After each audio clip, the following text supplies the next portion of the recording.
जय हिंद साथियों, स्वागत है आप सभी का दिवाकर स्टडी आईक्यू पर। दोस्तों, एसएससी एमटीएस हवलदार एग्ज़ाम 2023 के लिए आज की इस वीडियो में रिवीजन क्लास का मॉक टेस्ट पेपर 3 लेकर आए हैं। तो आप सभी पूरा सेशन को ध्यानपूर्वक देखें। और दोस्तों, मैं आपको 100% यकीन दिलाता हूं कि एमटीएस के एग्ज़ाम में यहां से प्रश्न ज़रूर पूछे जाएंगे। तो चलिए जल्दी से आप सभी लाइव में जुड़ जाइए। सभी को गुड इवनिंग। और यहाँ पे देख सकते हैं क्लास का टाइमिंग है डेली शाम 4 बजे से। तो आप सभी टाइमिंग को भी ज़रूर ध्यान रखें। तो यहाँ पे देख सकते हैं पहला प्रश्न आपके सामने है, प्रधानमंत्री नरेंद्र मोदी ने किस वर्ष भारत में विमुद्रीकरण की घोषणा की थी। बिल्कुल आपके एग्जाम में छपने वाला प्रश्न है। चलिए आप सभी लाइव चैट में उत्तर बताएंगे। प्रधानमंत्री नरेंद्र मोदी ने किस वर्ष भारत में विमुद्रीकरण की घोषणा की थी। तो यहाँ पे पहले प्रश्न का आंसर जो ये बच्चे बी बता रहे हैं, बिल्कुल सही जवाब है 2016 में, ध्यान रखेंगे। दूसरा प्रश्न है, निम्नलिखित में से कौन हॉकी का एक खिलाड़ी नहीं है। चलिए आप सभी दूसरे प्रश्न के लिए आंसर बताएंगे। निम्नलिखित में से कौन हॉकी का एक खिलाड़ी नहीं है। तो याद कर लीजिए, काफ़ी ज़्यादा इम्पोर्टेंट प्रश्न है। बी ऑप्शन मनु भाकर ये हॉकी का खिलाड़ी नहीं है।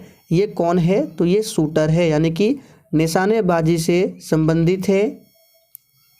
तीसरा प्रश्न है, बिहार में तेल शोधक कारखाना कहाँ स्थित है। वेरी इंपॉर्टेंट प्रश्न है, इसको मार्क करके रखिए। एसएससी के एग्जाम में ये प्रश्न काफ़ी बार पूछे गए हैं। तो चले यहाँ पे तीसरे प्रश्न का आंसर हो जाएगा डी ऑप्शन, बिहार में तेल शोधक कारखाना कहाँ पर है। तो बरौनी में, ध्यान रखेंगे। और यहाँ से एक प्रश्न आपको ध्यान रखना है, भारत का अगर पूछे सबसे पुराना तेल शोधक कारखाना कहाँ है, तो असम में, याद रखना है, असम के डिगबोई में है। चौथा प्रश्न है, निम्नलिखित में से कौन सा राज्य पहले नेफा के नाम से जाना जाता था। बिल्कुल 1 नंबर का प्रश्न है, आप सभी आंसर करते जाएंगे। निम्नलिखित में से कौन सा राज्य पहले नेफा के नाम से जाना जाता था। तो यहाँ पे चौथे प्रश्न का आंसर होगा सी ऑप्शन, अरुणाचल प्रदेश, ध्यान रखेंगे। अगला प्रश्न है, यूरोप के किस देश को लघु यूरोप कहा जाता है। तो यहाँ पे 5वें प्रश्न का आंसर हो जाएगा ए ऑप्शन, यूरोप के फ्रांस देश को लघु यूरोप कहा जाता है। फ्रांस की राजधानी कहाँ है? पेरिस है। अगला प्रश्न है, विश्व का चीनी भंडार या चीनी का प्याला के नाम से निम्न में से कौन सा देश जाना जाता है। चलिए आप सभी 6 के लिए आंसर बताएंगे। और दोस्तों, आपको एक भी प्रश्न को स्किप नहीं करना है, सारे प्रश्न आपके एग्जाम के लिए काफ़ी ज़्यादा इम्पोर्टेंट है। तो विश्व में चीनी का प्याला इस नाम से किस देश को जाना जाता है। तो याद कर लीजिए, क्यूबा, यानी चीनी का कटोरा कहा जाता है क्यूबा को। आप लोग कमेंट करके बताएंगे, भारत में चीनी का कटोरा किस राज्य को कहा जाता है। आगे देखिए, कौन सा देश 1000 पहाड़ियों का देश कहलाता है। ये प्रश्न एसएससी एमटीएस एग्जाम में पूछा जा चुका है। तो ध्यान रखेंगे, कौन सा देश 1000 पहाड़ियों का देश कहलाता है। तो याद कर लीजिए, ये है रवांडा। डी ऑप्शन जो ही बच्चे बता रहे हैं, बिल्कुल सही जवाब है, रवांडा है। आगे देखिए, किस शहर को पूर्व का प्रवेश द्वार कहा जाता है। अब देखिए, यहाँ से एक प्रश्न और बनता है, अगर आपसे पूछा जाए कि मुगलों के समय में पूर्व का प्रवेश द्वार किसे कहते थे, तो चुनार, याद रखिएगा, चुनार को कहा जाता था। चुनार कहाँ पड़ता है? तो उत्तर प्रदेश में। लेकिन अभी किस शहर को पूर्व का प्रवेश द्वार कहा जाता है? तो याद रखिएगा, जकार्ता। बी ऑप्शन आपका सही जवाब है, इंडोनेशिया की राजधानी जकार्ता को। निम्नलिखित में से किसे पूर्व का मोती के नाम से जाना जाता है। चलिए आप सभी 9 के लिए आंसर बताएंगे। बिल्कुल इसी तरह के प्रश्न एमटीएस के एग्जाम में पूछे आते हैं। किस देश को यूरोप का मरीज कहा जाता है?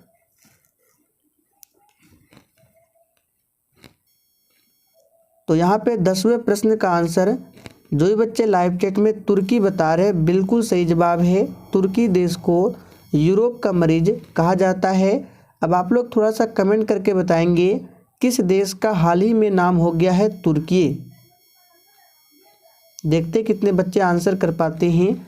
तुर्की किस देश का हाल ही में नाम हुआ है? भारत का पहला नगर निगम कौन सा था?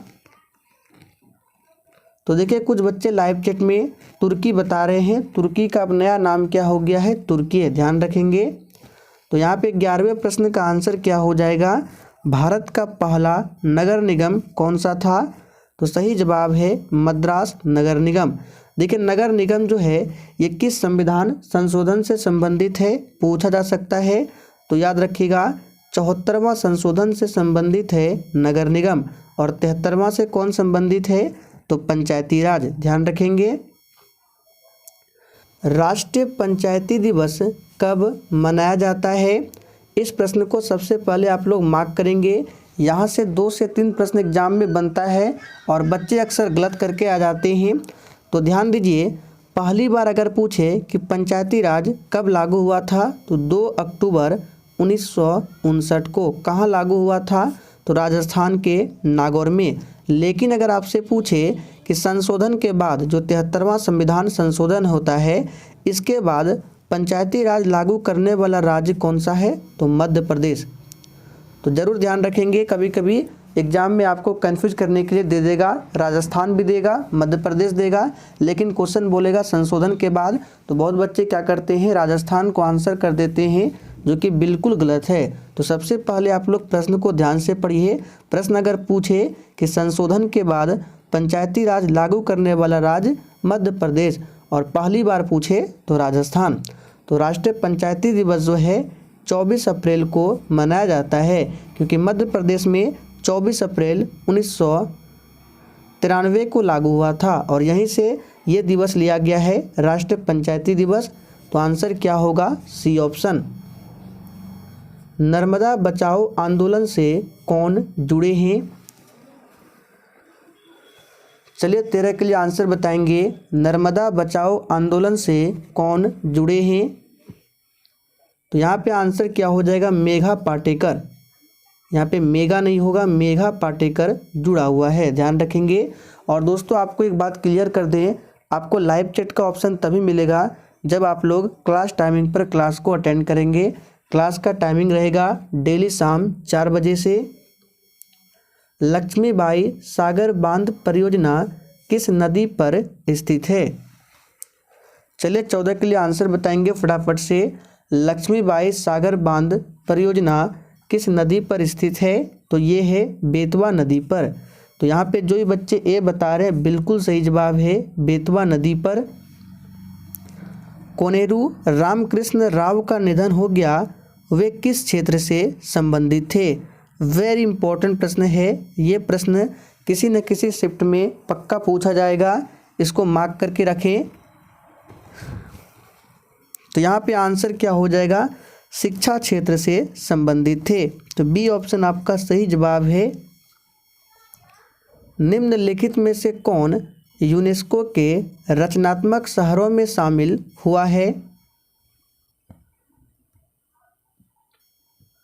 तो दोस्तों यूनेस्को के रचनात्मक शहरों में कौन शामिल हुआ है? तो ये श्रीनगर, ध्यान रखेंगे। यहाँ पे ए ऑप्शन आपका सही आंसर है। कैबिनेट ने किस दिन को जनजातीय गौरव दिवस घोषित किया है? तो दोस्तों इसे भी याद कर लीजिए, एग्जाम में पूछा जाएगा। 15 नवंबर को कैबिनेट ने जनजातीय गौरव दिवस घोषित किया है। तो बी ऑप्शन आपका सही जवाब है 15 नवंबर को। कौन सी नदी बांग्लादेश में पद्मा नाम से जानी जाती है? चलिए आंसर बताएंगे फटाफट से, और प्रत्येक स्टूडेंट को आंसर बताना है। तो कौन सी नदी को बांग्लादेश में पद्मा के नाम से जानी जाती है? तो याद रखिएगा, गंगा नदी को बांग्लादेश में पद्मा कहा जाता है, ध्यान रखेंगे। 1930 में पहली बार राष्ट्रमंडल खेल कहाँ आयोजित किए गए थे? चलिए दोस्तों 19 के लिए फटाफट से आंसर बताएंगे। 1930 में पहली बार राष्ट्रमंडल खेल कहाँ आयोजित किया गया था? तो याद कर लीजिए, कनाडा में आयोजित किया गया था। यहाँ पे बी ऑप्शन आपका सही जवाब है। कनाडा की राजधानी पूछा जाता है ओटावा। कनाडा की राजधानी कहाँ है? ओटावा है। EMI जो कर्ज के पुनर्भुगतान से संबंधित है, इसमें ई किसके लिए आता है? बहुत ही शानदार लेवल का प्रश्न है, फटाफट से आंसर बताएंगे। EMI में जो ई लेटर है ये किसके लिए आता है? तो ध्यान दीजिए, ये आता है इक्वेटेड के लिए। बी ऑप्शन आपका सही जवाब है। अगला प्रश्न है, भारत में श्वेत क्रांति के जन्मदाता कौन कहे जाते हैं? चलिए फटाफट से आंसर बताएंगे। अगर भारत में हरित क्रांति का जनक पूछा जाए तो MS स्वामीनाथन को, और विश्व में हरित क्रांति के जनक कौन है? तो याद रखिएगा, विश्व में पूछे तो नॉर्मन बोरलॉग है। तो श्वेत क्रांति के जन्मदाता कौन है? वर्गीज कुरियन है। यहाँ पे सी ऑप्शन आपका सही जवाब है। किसने लास्ट सफ़र को चित्रित किया था? देखिए, लास्ट सफ़र जो है ये पेंटिंग है, आपको बताना है इसको किसने चित्रित किया था। तो यहाँ पे जो ये बच्चे ए बता रहे हैं बिल्कुल सही जवाब है, लियोनार्डो द विंसी के द्वारा चित्रित किया गया था। रेड डाटा बुक उन जातियों के बारे में जानकारी देता है जो क्या है? बिल्कुल आपको सोच समझकर आंसर करना है। और दोस्तों सेशन के लास्ट में अपना अपना स्कोर कमेंट करके ज़रूर बताना है। यहाँ पे आंसर हो जाएगा संकटापन्न है, यानी कि रेड डाटा बुक में उन जातियों के बारे में जानकारी दी जाती है जो क्या है? संकटापन्न है। देश की सशस्त्र सेनाओं का सर्वोच्च कमांडर इन चीफ कौन है? बिल्कुल बच्चों वाला प्रश्न है, इस प्रश्न का आंसर सभी को आता है, राष्ट्रपति है। निम्नलिखित में से ब्लेड रनर के नाम से कौन जाना जाता है?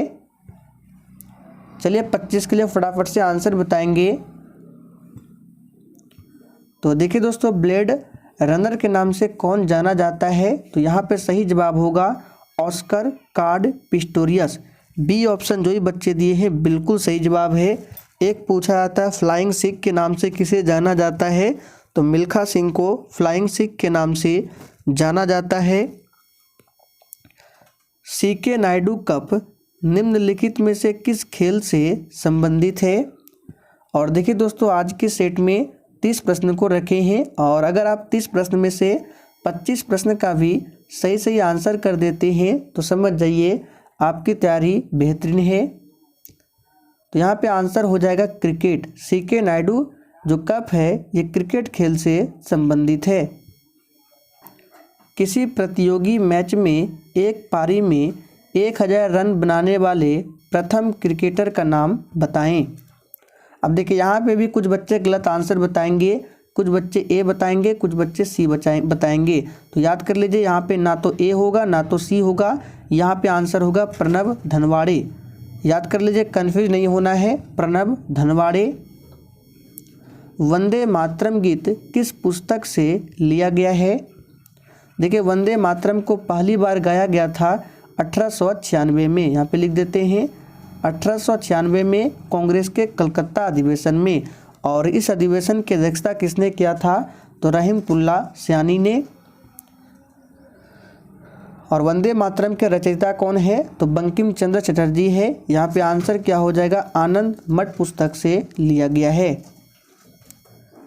निम्नलिखित में से किसने सबसे पहले नोबेल पुरस्कार जीता था? बहुत ही शानदार प्रश्न है, फटाफट से आंसर कीजिए।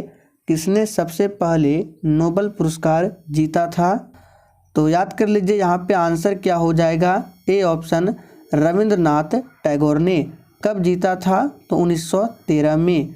किसके लिए? तो गीतांजलि के लिए, साहित्य के क्षेत्र में। आखिरी प्रश्न है, शिया मुसलमानों का पवित्र नगर करबला किस देश में है? तो दोस्तों यहाँ पे आंसर हो जाएगा इराक में है। बी ऑप्शन जो ही बच्चे दिए हैं बिल्कुल सही जवाब है। तो दोस्तों आज के लिए इतना ही। चलिए कल फिर मिलते हैं नेक्स्ट क्लास के साथ में।